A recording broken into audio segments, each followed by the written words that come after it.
আসসালামু আলাইকুম। সম্মানিত সুধী মণ্ডলী, আমরা সূরা আনকাবুত থেকে আজকে আলোচনা শুরু করব ইনশাআল্লাহ।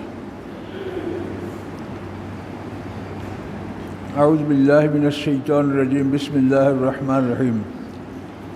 আলিফ লাম মিম। আহাসিবান নাসু আন ইউতরাকু আন ইয়াকুলু আমান্না ওয়া হুম লা ইফতানুন। আলিফ লাম মিম এটা আয়াতে মুতাশাবিহাত। আল্লাহ বলেন, আহাসিবান নাসু, মানুষরা কি ধারণা করে, আয়ুত রাখু, যে তাদেরকে ছেড়ে দেওয়া হবে, আই ইয়াকুলু আমান্না, এই জন্য যে তারা বলে আমরা ঈমান এনেছি। সাউন্ড বলে না, এই জন্য যে তারা বলে আমরা ঈমান এনেছি, এটা বললেই আল্লাহ তাআলা তাকে ছেড়ে দিবে। আল্লাহ বলছেন এটা যেন কেউ মনে না করে।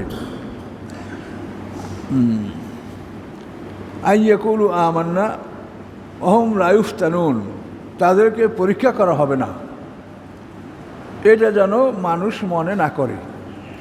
পরীক্ষা করা হবে। এখন এই পরীক্ষা যেমন ঈমান তেমন পরীক্ষা। পয়গম্বরদের পরীক্ষা অত্যন্ত ভয়ঙ্কর পরীক্ষা হয়। যেমন ইব্রাহিম আলাইহিস সালামকে আগুনে ফেলে দিয়ে পরীক্ষা করা হয়েছিল, আইয়ুব আলাইহিস সালামকে কঠিন রোগ ব্যাধি দিয়ে পরীক্ষা করা হয়েছিল। তো এভাবে আল্লাহ তাআলা বিভিন্ন সকল স্তরের মানুষকে তিনি পরীক্ষা করেন। নবী রসুলদের পরীক্ষাটা অত্যন্ত কঠিন হয়, আর আমাদেরও পরীক্ষা হবে। প্রত্যেকটা মানুষ ঈমানদার প্রত্যেকেরই পরীক্ষা হবে। আমাদের কখনো ধন সম্পদ দিয়ে আল্লাহ পরীক্ষা করতে পারেন যে আমরা অহংকার করি, জুলুম করি, না ধৈর্য ধারণ করি। আবার কখনো অভাব অনটন দিয়ে পরীক্ষা করতে পারেন যে আমরা কি আল্লাহর শুকর আদায় করি, না আল্লাহর সাথে রাগ করি। কখনো আমাদের সন্তান আল্লাহ তাআলা মৃত্যু দিলে, অকাল মৃত্যু হতে পারে সন্তানের, তখন অনেকেই কিন্তু রাগ করে, মানে আল্লাহর প্রতি অভিযোগ তোলে যে আল্লাহ আমার এই সন্তানটা এটা রাখতে পারলো না, কত মানুষের কত কিছু, এটাই আল্লাহ নিয়ে যেতে হলো। এই নানা ধরনের মানুষ কথা অনেক সময় বলে, কিন্তু মনে করতে হবে এইগুলা পরীক্ষা। তো আল্লাহ পরীক্ষা ছাড়া কোনো মানুষকে গ্রহণ করবেন না, এটা হলো আল্লাহর ঘোষণা। ওয়ালাকাদ ফাতান্নাল্লাযীনা মিন ক্বাবলিহিম, নিশ্চয়ই আমি পরীক্ষা করেছি তাদেরকে যারা এদের আগে ছিল, অর্থাৎ এই মক্কাবাসীকে লক্ষ্য করে বলা হচ্ছে। ফালা ইয়ালামান্নাল্লাহুল্লাযীনা সাদাকু ওয়ালা ইয়ালামান্নাল কাযিবিন, জেনে নিয়েছেন আল্লাহ তাআলা ঈমানের দাবিতে সত্যবাদী কারা, এবং জেনে নিয়েছেন আল্লাহ তাআলা ঈমানের দাবিতে মিথ্যাবাদী কারা।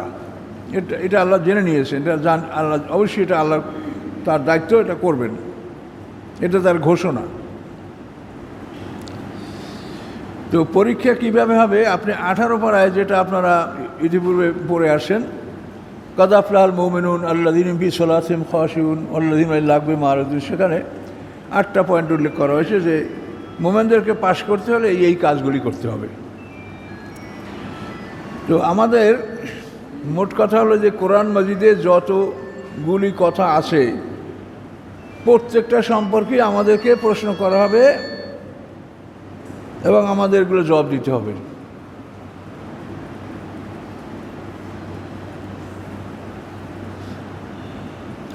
পুরো কোরআন শরীফ আমাদের প্রশ্নপত্র। এখানে যা যা আছে প্রত্যেকটা প্রশ্নের উত্তর আমাদের প্রস্তুত করতে হবে। 50,000 বছরের সমান বিচারের দিন হবে, সবই প্রশ্ন করা হবে। এই সূরাটা আনকাবুত। আনকাবুত শব্দের অর্থ মাকড়সা, স্পাইডার। তো এই নামে সূরাটা আল্লাহ নাযিল করেছেন। এটার বৈশিষ্ট্য হলো যে এই সূরা একেবারে শেষে আল্লাহ তাআলা ঘোষণা করেছেন, ইন্নাল্লাযীনা ইত্তাখাযু মিন দুনিল্লাহি আউলিয়া কামাসালিল আনকাবুত, আল্লাহর পরিবর্তে যারা অন্য কাউকে অভিভাবক নিযুক্ত করলো তাদের দৃষ্টান্ত হলো মাকড়সার দৃষ্টান্ত। ওয়াইন্না আওহানাল বুয়ুতি লাবাইতুল আনকাবুত লাউ কানু ইয়ালামুন, নিশ্চয়ই ঘরের মধ্যে সবচাইতে দুর্বলতম ঘর হচ্ছে মাকড়সার ঘর, যদি তারা জানতো। তাহলে এখন দেখেন, আল্লাহ ছাড়া অন্য কাউকে যদি কেউ অভিভাবক নির্বাচন করে, তো আল্লাহ বলছেন সে মাকড়সার ঘরে আশ্রয় নিল। তো এই জন্য বিপদে আপদে যে কোনো অবস্থায় আল্লাহ ছাড়া অন্য কারো আশ্রয় মুসলমানরা নিতে পারে না, নেবে না। আমরা জানি যে আমাদের মৃত্যু অনিবার্য, মৃত্যু আসবেই, আমরা যতই চেষ্টা করি। কাজে আমরা এমন কাজ করে মরবো না যাতে আল্লাহ অসন্তুষ্ট হন বা আমরা পরীক্ষা ফেল করি। তো এই জন্য কথাটা খুব পরিষ্কার যে ওয়াইন্না আওহানাল বুয়েতেলা বাইতুল আনকাবুত, পৃথিবীর ভিতরে দুর্বলতম ঘর হচ্ছে মাকড়সার ঘর। একটা পাখির বাসাও তো সেটা অনেক মজবুত, মাকড়সার ঘরটাই সবচেয়ে দুর্বল। তাহলে আল্লাহ ছাড়া অন্য কাউকে অভিভাবক নির্বাচন করলে আল্লাহ বলছেন সে যেন মাকড়সার ঘরে আশ্রয় নিল। এটা ডাইরেক্ট কোরআন আয়াত। এখন এইটার উপরে যদি আপনি একটু নজর দেন তাহলে দেখবেন যে আজকে সারা পৃথিবীর মুসলমানরা আমরা কি করছি। সারা পৃথিবীর মুসলমানরা আমরা কি করছি দেখেন, প্রত্যেকটা মুসলমান রাষ্ট্রের অভিভাবক হলো ইহুদি খ্রিস্টান। তারা মুখে মুখে অনেক সময় ইহুদি খ্রিস্টানদের কথা বলে, কিন্তু আসলে তারা ইহুদি খ্রিস্টানদের সাথেই আবদ্ধ। তা আপনার এই যে মধ্যপ্রাচ্যে যুদ্ধ চলছে বহুদিন ধরিয়া, এই লেবাসধারীদের দায়িত্ব কর্তব্য তো আপনারা দেখতে পাচ্ছেন যে কী দায়িত্ব কর্তব্য তারা পালন করছে। তাহলে কোরআন শরীফ এটা পুরোটাই আপনার প্রশ্নপত্র। একটা মানুষের জীবনে একটা মানুষ কি আয়ত্ত করতে পারবে, কি তার ক্যাপাসিটি, কি তার ধারণ ক্ষমতা, এটা মালিক নির্ণয় করতে পারে। মালিক যে জিনিসটা আবিষ্কার করে তার ক্যাপাসিটি কি, এইটা একটা কয় টন ধরবে, এই বাসটা কয় টন ধরতে পারবে, এই জাহাজটার কত ক্যাপাসিটি, এই যে ইঞ্জিনিয়ার আবিষ্কার করে সেই এটা বলে। তা আমরা মানুষ, তা আমাদের ক্যাপাসিটি হলো যে এইটুকু আমরা জীবনে আয়ত্ত করতে পারবো যদি আমরা চেষ্টা করি। এই কোরআন, এখানে 114টা সূরা আছে, 6067টি আয়াত আছে। এটা হচ্ছে আমাদের ক্যাপাসিটি। আমরা যদি জীবনের শুরু থেকে শেষ পর্যন্ত এই কোরআনকে আমরা অবলম্বন করি এবং জানার চেষ্টা করি, তাহলে এইটাই আমাদের জীবনের জন্য দেখবেন খুব ভারী জিনিস। অনেকেই দেখবেন যেটা শেষ পর্যন্ত আপনি যেতে পারেন নাই, কিন্তু আমাদের সামনে এই কোরআন বাদ দিয়া ধর্মের নামে যে বই পুস্তক আছে, হাদিস, তাফসীর, এটা সেটা, সেগুলি এতই ব্যাপক যে ওগুলির মধ্যে ঢোকার পরে আমরা কোরআনকে ভুলেই গেছি। এখন আর কোরআন আমাদের আয়ত্তে নাই, নলেজে নাই। কোরআনের কথা আমরা ভুলেই গেছি, কোরআনের কথা বলি না। যে কোনো একটা লোককে একটা কথা বলবেন, সাথে সাথে বলবেন এটা কোন হাদিসে আছে, এটা কোন হাদিসে আছে, কিন্তু কোরআনে কি আছে একেও জিজ্ঞাসা করে না। তাহলে এই মৌলিক বিষয়গুলো আপনাদেরকে চিন্তা করতে হবে যে আমাদের সৃষ্টিকর্তা আছেন আল্লাহ তাআলা। তিনি জানেন যে আমার এই বান্দার ক্যাপাসিটি কতখানি, সেই ক্যাপাসিটি অনুযায়ী আমাদের জন্য তিনি প্রশ্নপত্র দিয়েছেন। আপনারা যারা শিক্ষক, আপনারা প্রশ্নপত্র দেওয়ার আপনাদের তো একটা হিসাব কিতাব আছে যে আমার এই ছাত্ররা কী প্রশ্ন করলে এটা ন্যায়সঙ্গত হবে এবং তারা উত্তর দিতে পারবে। তো আল্লাহ রাব্বুল আলামিন আমাদেরকে সৃষ্টি করেছেন, আমাদের ধারণ ক্ষমতা কতখানি এটা আল্লাহ সবচেয়ে ভালো জানেন। তিনি আমাদের জন্য এই প্রশ্নপত্র আল কোরআন আমাদেরকে দান করেছেন, এবং আপনার জীবনের শুরু থেকে শেষ পর্যন্ত আপনি এইটাই আপনার সিলেবাস, এইটাই আপনার প্রশ্ন, এই নিয়ে আপনি চেষ্টা সাধনা করবেন। আপনার কতখানি ব্রেন, কতখানি মেধা, এটা আল্লাহ জানেন। আল্লাহ তাআলা জ্ঞান সৃষ্টি করার পরে জ্ঞানকে বলেছেন বেকা উহা শিবু আর বেকা উহা কেবু, হে জ্ঞান, তোমার মাধ্যমে আমি হিসাব নেব, তোমার মাধ্যমে আমি শাস্তি দিব। পাগলের কোনো বিচার নেই, জ্ঞান নাই, বিচার নেই। তাহলে বিচারের মানদণ্ড হলো আপনার জ্ঞান, জ্ঞান দ্বারা আপনাকে বিচার করা হবে।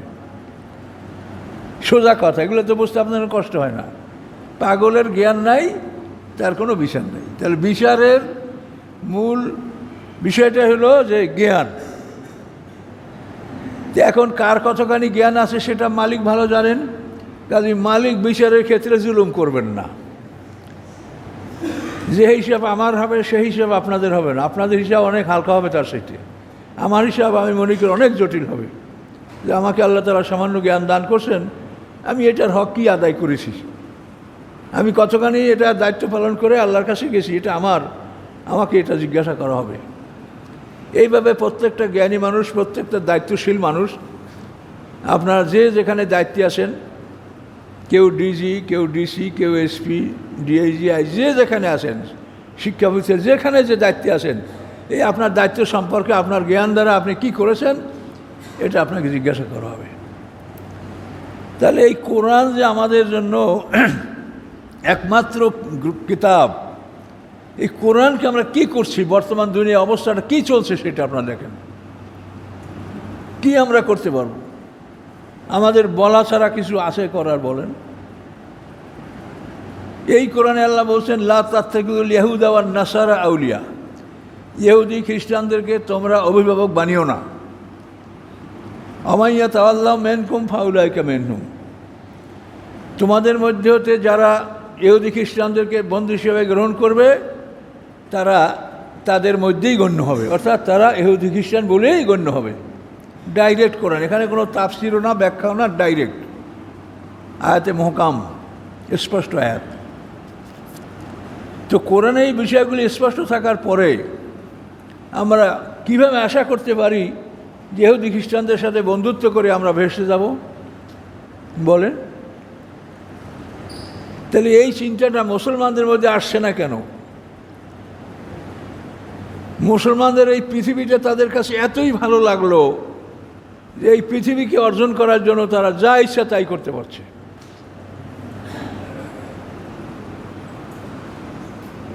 উহুদের যুদ্ধে একটা আয়াত নাজিল হয়েছে, মিনকুম মাইরুদুদ দুনিয়া অমিনকুম মাইরুদুল আখেরা।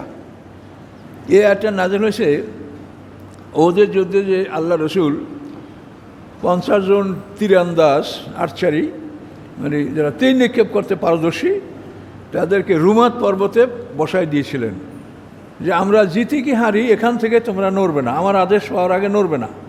কেন এই পথেই আল্লাহ রসুল যে উহুদে যেখানে অবস্থান নিয়েছিলেন, এই রুমাত পর্বতের এখান থেকে পিছন থেকে একটা রাস্তা আছে যে ঘুরে রাসূল সাল্লাল্লাহু আলাইহি ওয়াসাল্লামের পিছনে যাওয়া যায়।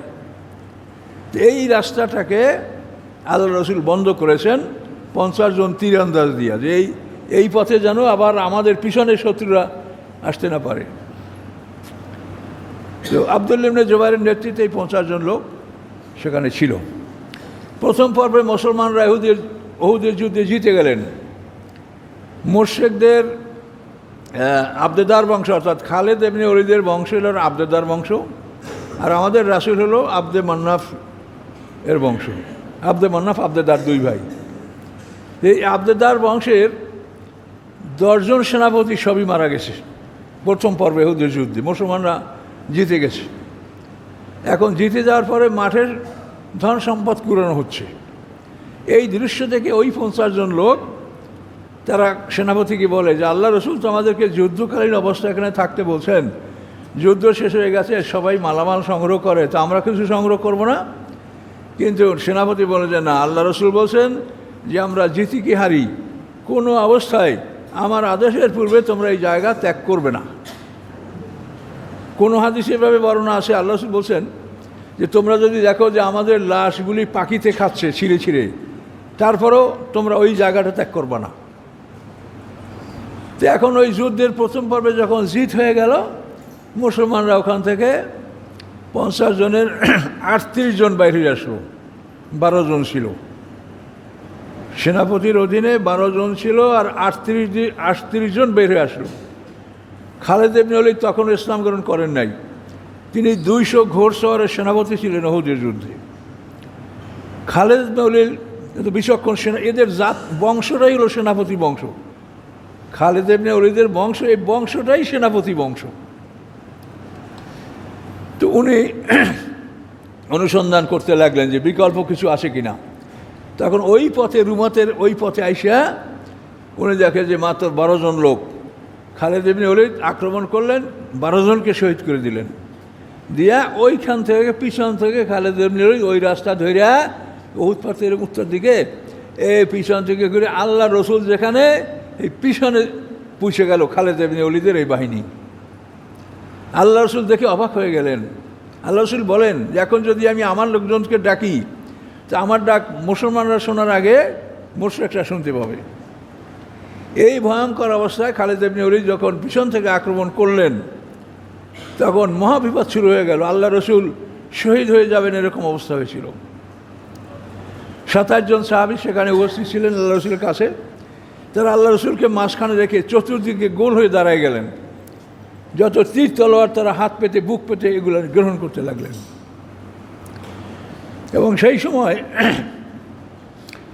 মদিনার আনসাররা বলছিলেন যে মুহাজিররা হটে যান, আমরা আল্লাহ রসুলকে নিয়ে আসি, আল্লাহ রসুলের হেফাজত দায়িত্ব আমাদের, কাজে আমরা তাকে হেফাজত করো, মুহাজিররা হটেন।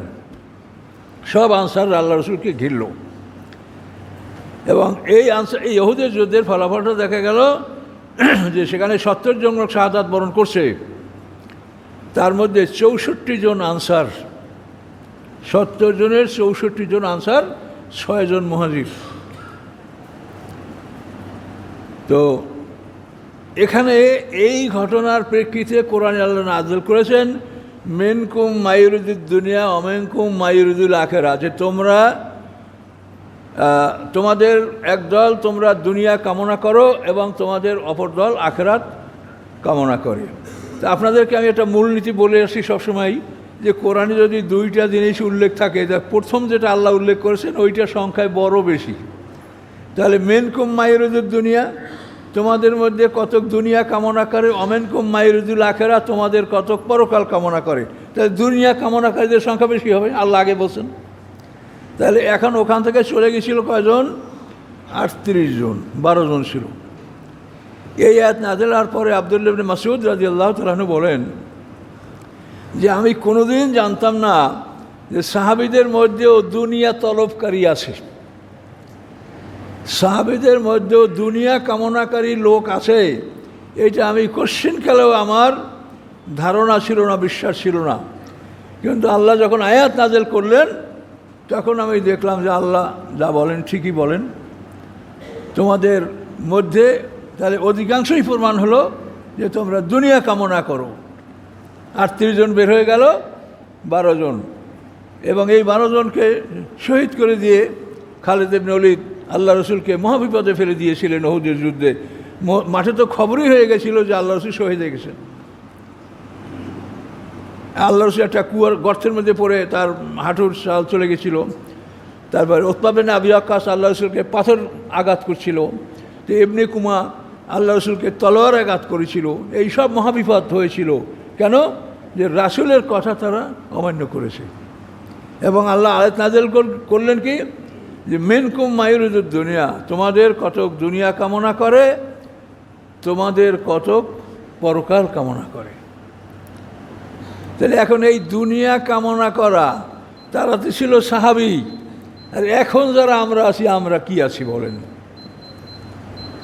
এই জন্য সারা বিশ্বে দেখেন মুসলমানদের যে অবস্থা, তাদের যে অপমান, এটা কেন হচ্ছে? মুসলমানরা মাকড়সার ঘরে আশ্রয় নিয়েছে, তারা আল্লাহর কাছে আশ্রয় গ্রহণ করে নাই। আল্লাহর কাছে আশ্রয় গ্রহণ করলে সে যদি একজনও হয় তা আল্লাহ তাকে রক্ষা করবেন। ইব্রাহিম আলাইহিস সালাম তো একাই ছিলেন, আর নমরুদ সারা পৃথিবীর বাদশা ছিল। তো সারা পৃথিবীর বাদশা নমরুদ, ইব্রাহিম আলাইহিস সালাম তো একাই, তার বাবা মা তার পক্ষে না তখন।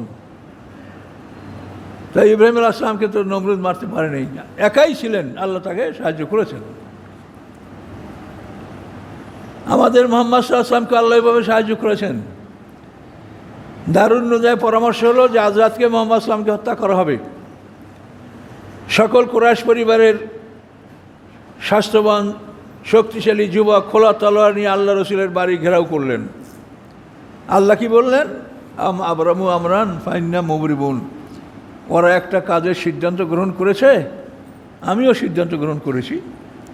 ওরা সিদ্ধান্ত গ্রহণ করেছে আল্লাহ রসুলকে আজকে হত্যা করবে, আর আমি আল্লাহ সিদ্ধান্ত গ্রহণ করেছি যে তাকে নিরাপদে আমি মদিনায় পৌঁছিয়ে দেব। তো এই বিষয়গুলি আমরা দেখছি, সমস্ত মুসলমানরা দেখছে যাদের মাতৃভাষা আরবি তাদের কাছে তো কোরআনের এরকম কষ্ট করে কোরআন বুঝাতে হয় না, তারা অন্তত সহজে বুঝে। তারা যে খুব ভালো বোঝে এটা বলবেন না, তবু মাতৃভাষা হিসেবে মোটামুটি সহজে বুঝবে তারা বুঝালে। তারপরেও এই অবস্থাটা কেন পৃথিবীতে আজকে সারা পৃথিবীতে মুসলমানদের দুর্দশা। সারা পৃথিবীতেই মুসলমানরা অনেক কষ্টে জীবনযাপন করছে। এটা কেন?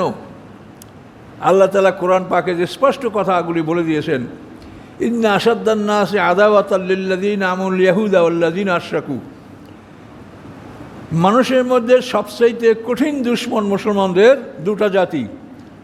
আশাদ্দান নাসি আদাওয়াতান, দুশ্মনের দিক থেকে সবচাইতে কঠিন দুশ্মন মুসলমানদের দুটা জাতি, একটা হলো মুশরিক আর একটা হলো ইহুদি। কোরআনে পরিষ্কার বলা আছে। এখন দেখেন আমাদের জীবনের লক্ষণগুলি, খবরাখবরগুলি, এগুলি সবই দেখতে পাচ্ছেন আপনারা কি হচ্ছে। কাজেই আল্লাহ তাআলা কোরআন পাকে এই সমস্ত কথা স্পষ্ট বলে দেওয়ার পরেও আমরা আল্লাহর কথা শুনছি না, তাহলে আমরা কি করে ভেসে যাব? কোরআন তো প্রশ্নপত্র, এখানে যা আছে তাই তো আল্লাহ জিজ্ঞাসা করবে, অন্য কিছু জিজ্ঞাসা করবেন না। কোরআনের বাইরে কোনো প্রশ্ন করা হবে না। আপনার যা প্রশ্নপত্র আপনিই বোঝেন। আপনি যদি শিক্ষাখানা একটা প্রশ্নপত্র দিয়ে থাকেন, তা আপনার প্রশ্নপত্রের বাইরে আপনি কোনো কিছু চাবেন না। তা আল্লাহ এটা আমাদেরকে প্রশ্নপত্র দিয়েছেন। যে এখানে আল্লাহ তাআলা এই কথাই তো বলেছেন যে আমি তাদেরকে পরীক্ষা করব। তো পরীক্ষা করার কথাটা আসলেই আনুষঙ্গিক সব কথা আসে। পরীক্ষা করবেন, তাহলে পরীক্ষার জন্য কি লাগবে? পরীক্ষার হল লাগবে। পরীক্ষার হল কি? এই দুনিয়াটা পরীক্ষার হল। তো প্রশ্নপত্র লাগবে। প্রশ্নপত্র কি? আল কোরআন। প্রশ্নপত্র কে বুঝিয়ে দেবে? মুহাম্মদ সাল্লাল্লাহু আলাইহি ওয়াসাল্লাম। তারপর কে বুঝিয়ে দেবে? তার ওয়ারাসাতুল আম্বিয়ারা। প্রশ্নপত্র, উত্তরপত্র, এটা লিখবে কে? খাতাটাকে লিখবে, এইটা লিখবে কিরামান কাতিবিন। আমরা এখানে সবাই বসছি, আমরা ওয়াজ শুনছি, আমি বলছি আপনারা শুনছেন। এখন এইটা কি সম্ভব যে আমি এটা বলবো আর লিখবো? একটা মানুষ যে কাজ করে এইটা তার নিজের পক্ষে লেখা সম্ভব নয়। এই জন্য প্রশ্নপত্র এইটা অনুযায়ী আপনি যেটা করবেন সেটা লিখবে কিরামান কাতিবিন। ওয়াইন্না আলাইকুম লাহাফিজিনা কিরামান কাতিবিনা ইয়ালামুনা মা তাফআলুন ইন কুল্লু নাফসিন লাম্মা আলাইহা হাফিজ ইয ইয়াতালাক্কাল মুতালাক্কিয়ানি আনিল ইয়ামিনি ওয়াল শিমালি কাঈদ। দুজন সংগ্রহকারী ডানে বামে বসে তোমার কর্ম সংগ্রহ করেন, সব কোরআনে বলা আছে। তাহলে প্রশ্নপত্র যা আছে এখানে, এটা আপনারা উত্তর দেওয়ার জন্য জামে মসজিদে আসছেন আজকে। এখানে বলা আছে ইযা নুদিয়া লিস-সালাতি মিন ইয়াউমিল জুমআতি ফাসআউ ইলা যিকরিল্লাহ।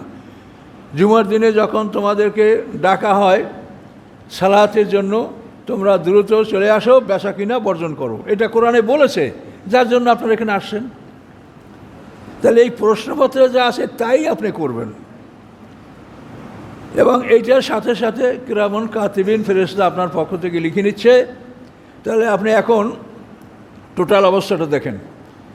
পরীক্ষা করবেন আল্লাহ। প্রশ্নপত্র আল কোরআন, উত্তরপত্র আপনার আমার গলায় লটকানো আমলনামা, এবং এই উত্তরপত্রটা লিখবে কিরামান কাতিবিন ফেরেশতা। এই ফেরেশতাদের মধ্যে কোনো মানুষের মধ্যে যে অবস্থাগুলি আছে এগুলি তাদের মধ্যে নাই। তাদের খানা পানাহার কোনো প্রয়োজন এগুলো কিচ্ছু নাই তাদের। আমরা খাবো, আমাদের সন্তানরা খাবে, বংশাবলী খাবে, এই জন্য আমরা খালি দুনিয়া কামাই করি। কিন্তু ফেরেশতাদের কোনো রকম বংশ নাই, স্ত্রী নাই, ছেলেমেয়েও নাই যে যার জন্য তারা কারো কাছ থেকে কিছু সংগ্রহ করবে। তো এই জন্য আপনার লেখক যারা তারা সঠিকভাবে লিখবে। তারপর হাসরের ময়দানে আপনাকে পরীক্ষা করার জন্য অনুমতি দেওয়া হবে যে তোমার আমলটা তুমি পরীক্ষা করো যে তুমি করেছো কি না। তখন আমরা অনেক সময় তর্ক লিপ্ত হব, বলবো যে আমি এটা করি নাই, ফেরেশতা আমার দুশমন, ও আমার বুদ্ধি লিখেছে। তখন আল্লাহ তাআলা আমাদের মুখ বন্ধ করে দিয়ে আল-ইয়াওমা নাখতিমু আলা আফওয়াহিহিম ওয়া তুকাল্লিমুনা আইদিহিম ওয়া তাশহাদু আরজুলুহুম বিমা কানু ইয়াকসিবুন। যখন আমরা আল্লাহর সামনে বাড়াবাড়ি করব, মিথ্যা বলবো, সত্যকে অস্বীকার করব, তখন আমাদের মুখ বন্ধ করে দেবেন। তখন হাতে কথা বলবে, পায়ে কথা বলবে, চামড়ায় কথা বলবে, চোখ কান কথা বলবে। তখন আপনি নিশ্চিত হবেন যে আমি অন্যায় করেছি, যা ওখানে যা খাতায় লেখা আছে এগুলি ঠিক, এর মধ্যে কোনো ভুল নাই। এইটা নিশ্চিত না করে কোনো মানুষের জন্য শাস্তির আদেশ আল্লাহ দিবেন না। আর কোরআন থেকে যে কথা শুনছেন আপনার, এর মধ্যে কি বিন্দুমাত্র কোনো সন্দেহ আছে? এই কোরআন সব কিছু আপনাদেরকে বলছে। তাহলে এখন এই যে পরীক্ষাটা, এই পরীক্ষার অবস্থাটা আপনি এখন বোঝেন। এই পরীক্ষার খাতা দেখবেন কে? একমাত্র আল্লাহ তাআলা। এটা আর কারো এই খাতায় কলম ধরার কোনো ক্ষমতা নেই। আল্লাহ তাআলা একাই এই সমস্ত মাখলুকাতের খাতা দেখবেন এবং তিনি রেজাল্ট শিট তিনি দিবেন। আপনার আমলনামা ওটা আপনার সাথেই থাকবে। যারা পাস করবে ওটায় পাস হিসাবে আপনাকে দেওয়া হবে, আপনার ডাইনাতে পাবেন। যারা ফেল করবে তারা বাম হাতে পাবেন। এই আমলনামা, এটার উপরেই আমাদের সব কিছু বিচার, সব কিছু ফয়সালা এটার মাধ্যমে আমাদের হবে। তো এখন এই কোরআনে যে কথাগুলি আছে আমরা সেগুলি কতখানি মানছি? প্রত্যেকটা মানুষ চিন্তা করেন।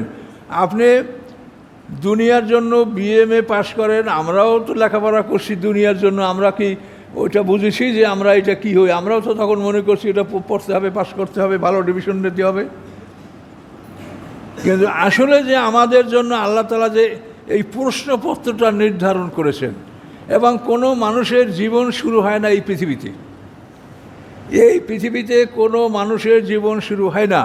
এটা আপনি একটা পরীক্ষার হলে ঢুকেছেন, প্রশ্নপত্র এই, উত্তরপত্র আপনার গলায়, আপনি যা করবেন কিরামান কাতিবিন এই ফেরেশতা এটা লিখবে। লেখার পরে এই খাতা আপনার গলায় ঝুলন্ত থাকবে একটা কপি, আর একটা কপি আল্লাহর কাছে জমা হবে সকাল বৈকাল প্রত্যেক দিন। ডুপ্লিকেট, এটা আপনার আমলনামাটা ডবল ইল্লিন সিজনে জমা হবে, আর আপনার গলায় লেখা আছে, ঝুলন্ত অবস্থায় আছে। তো এই পরীক্ষার হল, এখানে আপনি পরীক্ষা দেওয়ার পরে আপনি হয়তো পাস না হয় ফেল।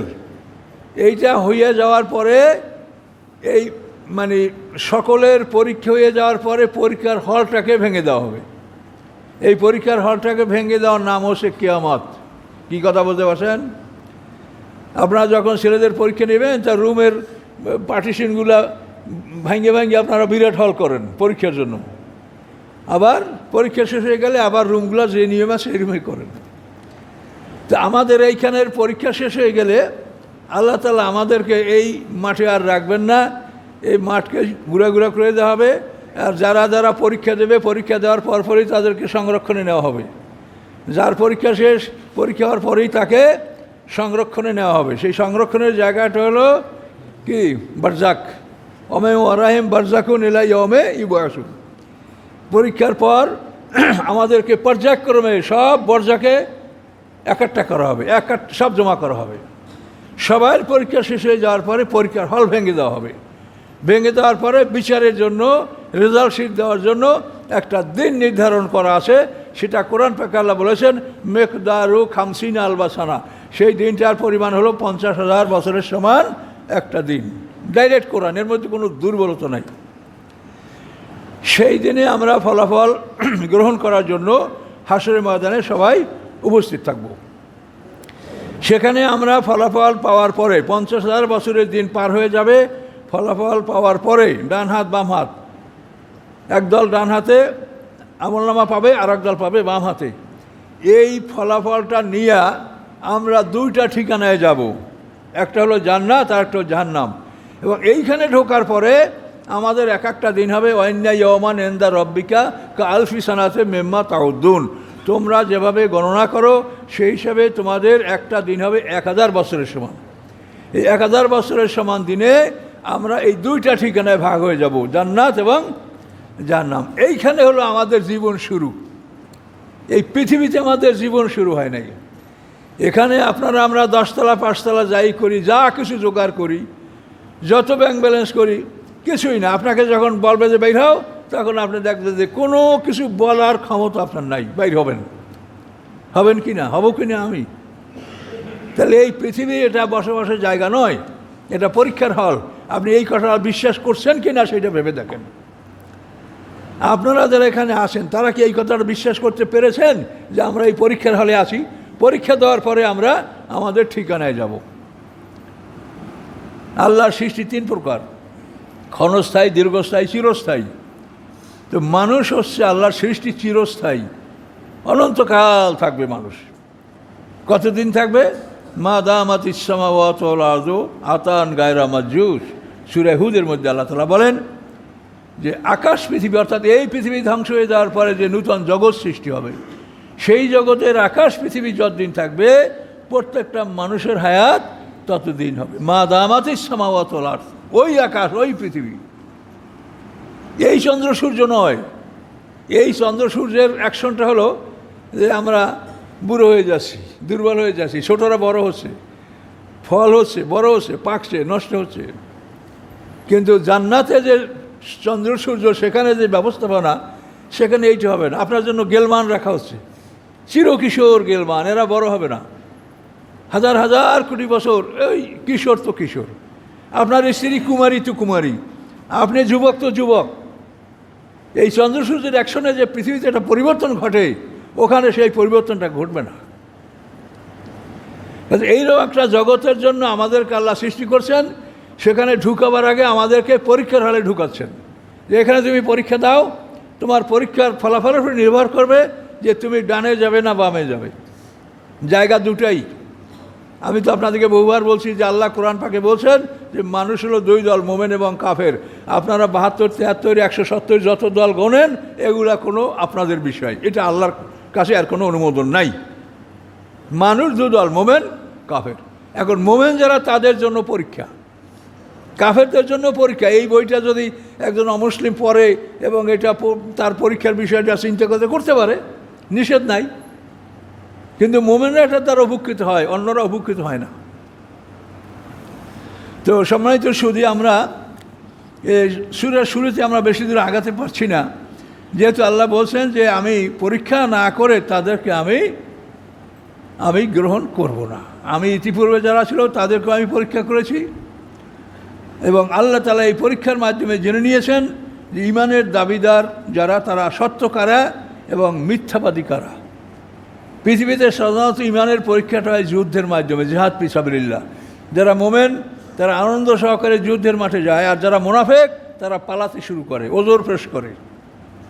তো এখন তো পৃথিবীর সেই অবস্থাটা নাই, মানে পৃথিবীতে মুসলমানদের কিছুই নাই। আমি খুব দুঃখ আমার লাগে, হয়তো আপনাদেরও লাগবে, আমাদের বক্তারা যখন এক একজনের বক্তৃতা করে, তখন সে এমনভাবে চেঁচাইয়া চিল্লাইয়া শোরগোল করিয়া করে যে উনি একাই ইসলাম কায়েম করে ফেলাইবে।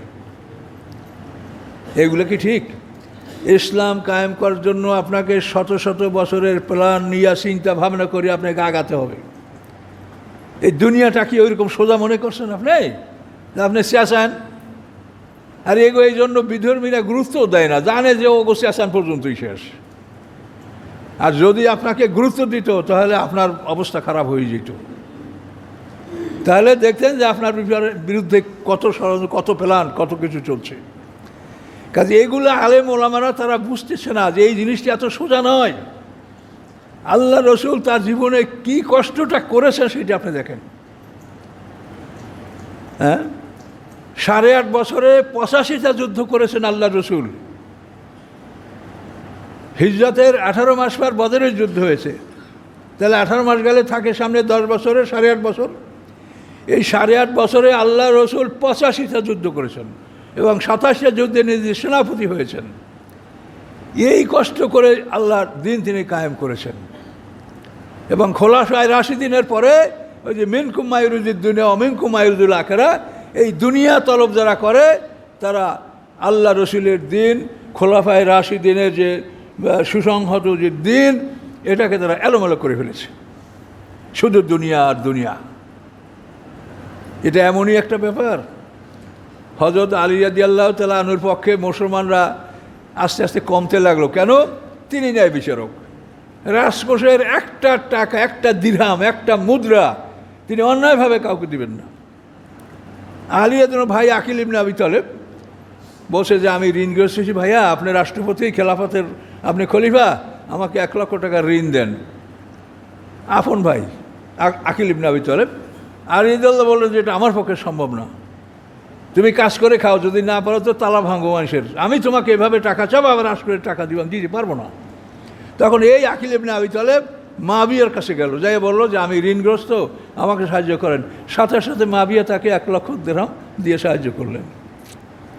সম্পদের তো আর অভাব ছিল না মুসলমানদের রাষ্ট্রে, কোটি কোটি টাকা জাকাত অর্থ আদায় হতো সে সময়।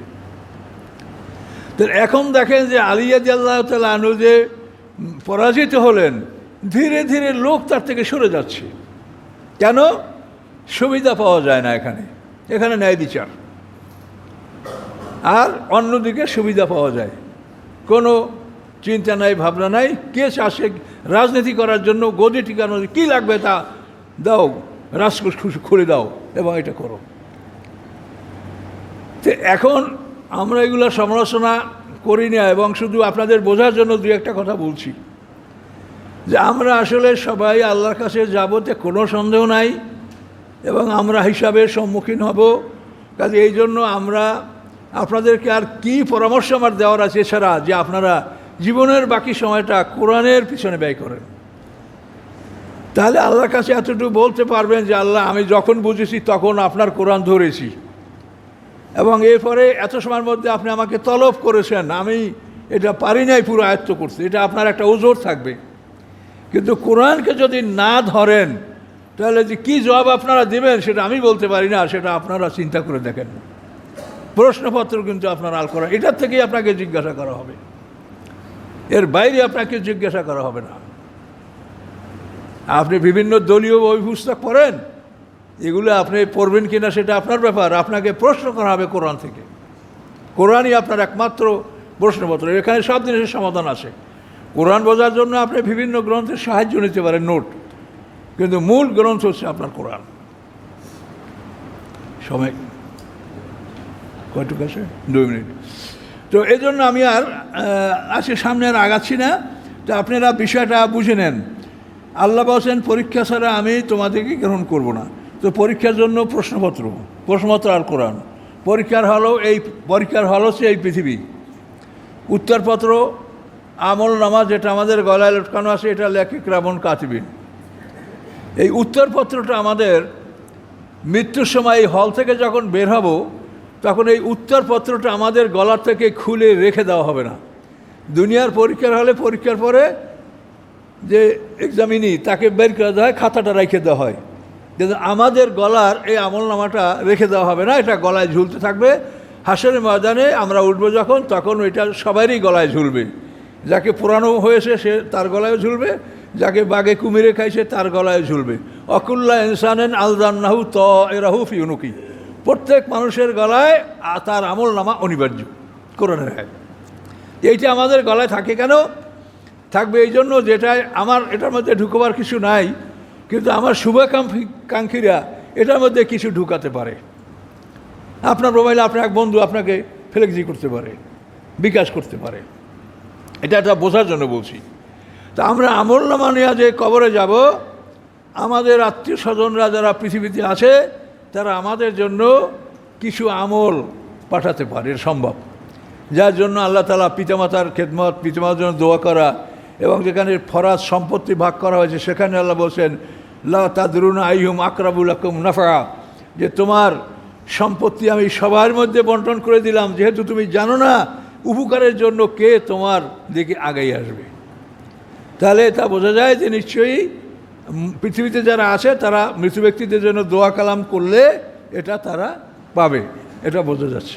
এই জন্য এই আমলনামাটা আমাদের গলায় লটকানো থাকে, যে আপনারা আপনাদের পিতামাতার জন্য দোয়া করবেন। বিশেষ করে 5 ওয়াক্ত নামাজের পরে ফাতিহা, ইখলাস, দুরুদ এগুলি পড়ে পিতামাতার জন্য দোয়া করে মসজিদ থেকে বের হবেন। এটা দোয়া না করে বাইরে হলে দেখবেন গেটের বাইরে গেছেন, আপনার কিছু মনে নেই।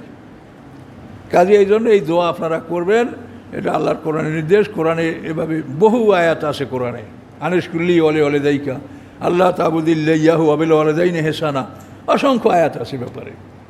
তা আপনারা এই আমলটা করবেন।